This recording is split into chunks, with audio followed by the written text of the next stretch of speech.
This is episode 274 of Super League Pod. Whilst there's still some real and serious talking points to cover, with the Super League up to 5 games and some sensational tries, most of the talking was done on the pitch. We get a classic spoof fan review, a few sent in under the influence too, and learn who's gearing up for big impacts on League One in 2021. Add a tour around the community game, some Brit Watch stats, predictions, and Barry Mack in a sombrero talk, and you know what it is? It's SLP time.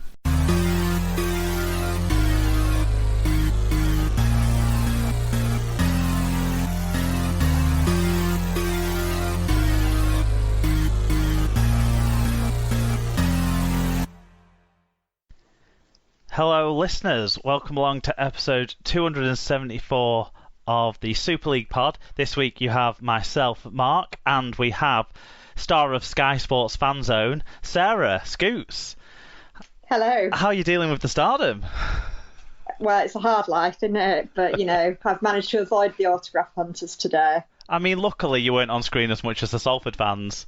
I don't know if that's what you were hoping for from the game, but we'll talk about that, I'm sure, in length later on. But yeah, why don't you give people a bit of an insight though into what it was like being on the big screen for everyone to see? Well, it was a bit of a laugh, really, sort of entering Joshua celebrating tackle 52 from the 2016 Cup final. So that was like the sort of they wanted a sort of show reel, as it were, for auditions. Yeah, and I thought, well, just put something on that you can celebrate, and got the message to say that we'd been selected. So I had a bit of email correspondence with the people from Sky Sports, filled in the paperwork, not very glamorous. And then on Sunday, a few technical issues, which thankfully we eventually got resolved, and we were there. And it was a bit strange because we had an iPad sort of in front of us, but we were watching the TV. But you're still aware of like everybody's movements because you could see yourself. Well, you could see what you saw on the TV, but that was there all the time. Yeah, you saw yourself and the other fans kind of all the time. Yeah. Yeah. Yeah. Yeah, so, I noticed when you celebrated the first try, you sort of had a glance at the screen after you jumped up. Well, yeah. Just checking everything was all in order. Well, yeah, and there were a couple of points that I was like applauding. I was like, oh, hang on a minute. No, he's given the knock on rather than the ball steal. Right, stop that. So how long was the delay for what we'd see? For how, like, was there a bit of a delay on it, or were they backtracking with the footage that they put into what we saw, really? Yeah, so I guess what happened was the try was scored, and then very often it went to the video ref because it seemed to go to the video ref a lot, and then when they showed the replay the second time, they showed our response, but they showed our response to when it was actually scored in real time. Yeah. So we weren't responding to the replay. It was what was actually happening. Cool. Well, it was fun to see you on the screen anyway, definitely. And yeah, I hadn't decided whether I was going to be on or just leave it to Joshua, but then he looked a bit lonely sitting on his own. Well, I was half expecting Grandad to be there with the Tri-Time sweets as well, if I'm honest. I was a bit disappointed that we didn't get to see those handed out. That's why I was asking about the timings of things. Do you know we didn't have any Tri-Time sweets on Sunday?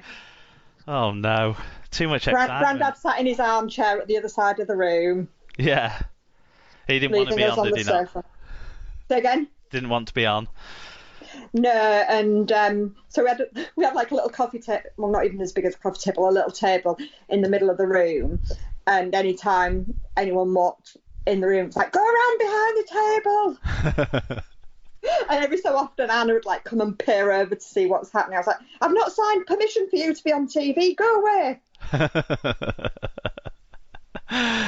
Good stuff. Yeah. Well, it was fun, you know. The week before it was fun seeing so many familiar faces, wasn't it? And this week seeing one of our absolute own on the screen as well was great fun too. And in the Wigan game, Sean, who does Wigan Fan TV, which I sometimes go on, to just to just talk about Wigan. He did the Wigan game as well. He had a teddy bear, which I don't know if everyone could make out, but he had a teddy bear next to him, which originally his daughter was sat with. The big. I saw that photo. Yeah. But she basically, by the time any tries were scored, she got bored. She's only 3, I think, so she got 2 or 3 she is, so she got a little bit bored by that stage and left him on his own with the teddy bear. But the teddy bear had a printout of Barry Mack's face on it. I couldn't work out whose face it was. Yeah, so you couldn't properly make out on the TV footage, so I'm not sure if Barry got to see that, but I hope he got a kick from that if he did get to see that. He got to wear some fancy hats with Sean during the Wigan-Wakefield game, the only game he wasn't commentating on Sunday he was watching. So there you go. Yeah, apparently my niece enjoyed seeing us, but did want to know where Anna was in it all. Yeah. Kids have this way, don't they, of making you feel like, what? I'm not enough. Yeah, definitely. But unfortunately, she's claimed fandom of Daddy's team. Oh, okay. Team. So she got to experience the victory on Sunday. Excellent stuff. Yeah. Well, she'll be happy with that. Well, we'll talk a little bit more about all the games, obviously, and the events that you were reacting to when we get through to that. We've got some news to go through before that. That's going to cover, yes, a little bit of Toronto Wolfpack news. We can't not talk about the news stories, even though we know we've talked about the issues surrounding them in great detail in the last month. A few other bits and pieces around that, and then everyone's getting busy with signings and re-signings now. I guess as the League One and Championship teams know where they stand for this year now, they're starting to plan for next year, and some of the Super League clubs are trying to fill some holes, so we've got some news to talk about in that regard. Then we'll do all the games, and then we'll talk a little bit about the NRL, not too much about the NRL this week, sorry, from us, and then we'll do our predictions for round 9. It seems so weird that we're in the middle of August and we're talking about round 9, but it's round 9 of the Super League that we'll be giving our predictions to. It seems odd in that way, but equally it seems really odd that it's not round 2. or yeah, true. Or that we've got any rugby to talk about at all. Yeah. Before we talk about all that, do you want to tell the listeners about our wonderful sponsor? Yeah, so this episode is sponsored by Rob's Toy Shop, and you can find a wide range of toys, gifts, Rugby League birthday cards and more at Rob's Toy Shop on eBay. You can visit stores.ebay.co.uk/Rob's Toy Shop. On any orders over £5, you can earn 5% cash back, and 1% of your order value will go into the SLP coffers if you enter SLP discount at checkout. Yeah, that's SLP discount at checkout. Make sure you check out Rob's Toy Shop. We're now going to move on to news from around the world of Rugby League.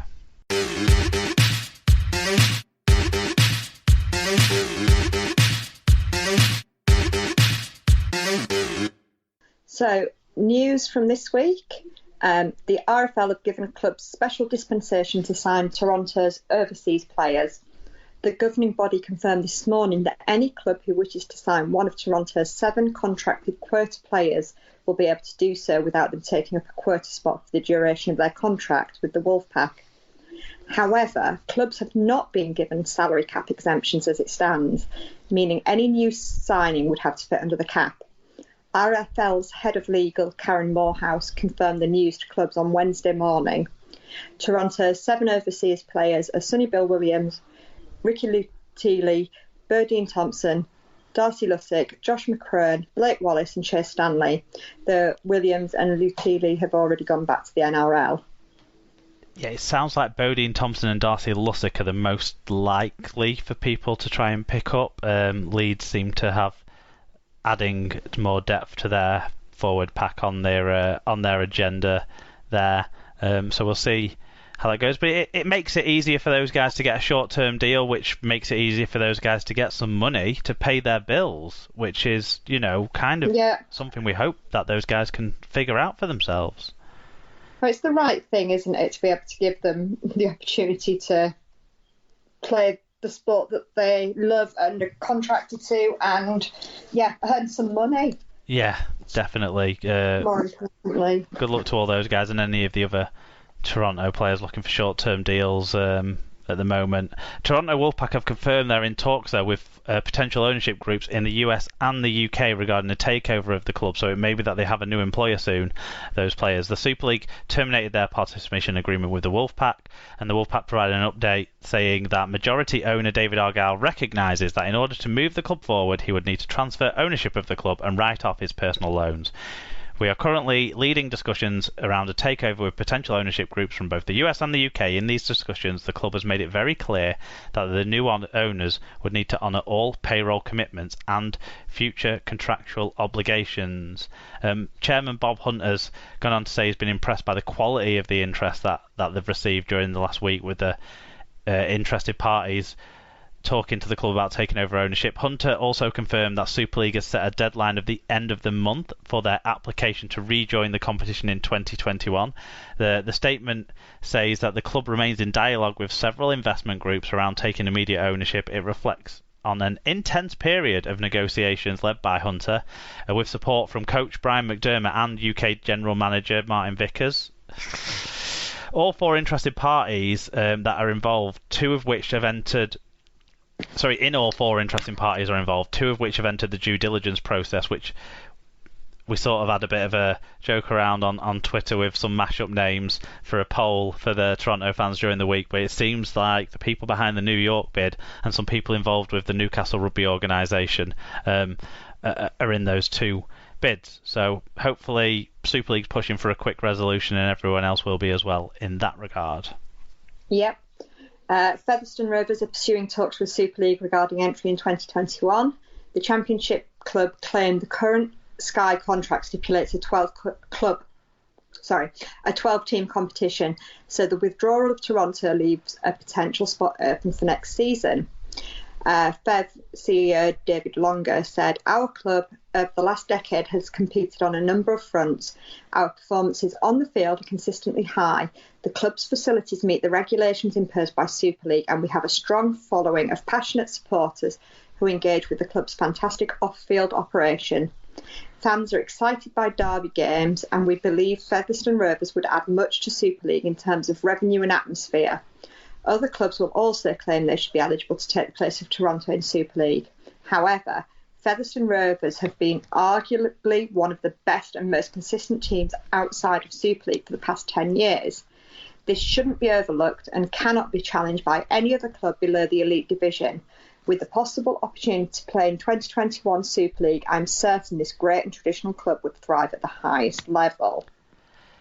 Yeah, and another club who could copy and paste all of that and just replace Featherstone with Lee because it applies equally. Say, I agree that they have been one of the best and most consistent teams outside of Super League. However, there are other teams who have been in and out of Super League. Yeah. That maybe would argue that therefore they have more rights to it. Yeah, there's certainly lots of teams that are going to be making those sort of arguments, and for Featherstone's arguments read Lee's arguments, I would believe London would make similar arguments, and none of the points that Featherstone have made couldn't be made really by those other two clubs. And then I think the final one to have in that conversation would probably be Toulouse, who probably don't have the longevity in the Championship competition that the others, or in the UK system sort of that the others have, but arguably have as impressive a squad for next year as any of them. So, something to be sorted out there if Toronto aren't retained in Super League. Lee owner Derek Beaumont has revealed he has suffered personal loss in the past few months. In a statement issued to supporters, Beaumont revealed he had lost both his father and his grandma in recent times. So commiserations and sympathies and everything to Derek's family around that. For certain. Beaumont revealed the news as he outlined the club's future plans, confirming at the time that they had yet to decide whether to enter in the RFL's autumn competition. The club was asking supporters to inform them of whether they intend to seek refunds by the end of the week so that they can plan budgets for next season. By the end of the week, Beaumont revealed that the club has signed a Super League player but didn't confirm who that player was for next year, whilst also confirming that the club will enter this autumn's competition for the Championship and League One clubs. Beaumont has made the announcements after being overwhelmed by supporters' response surrounding season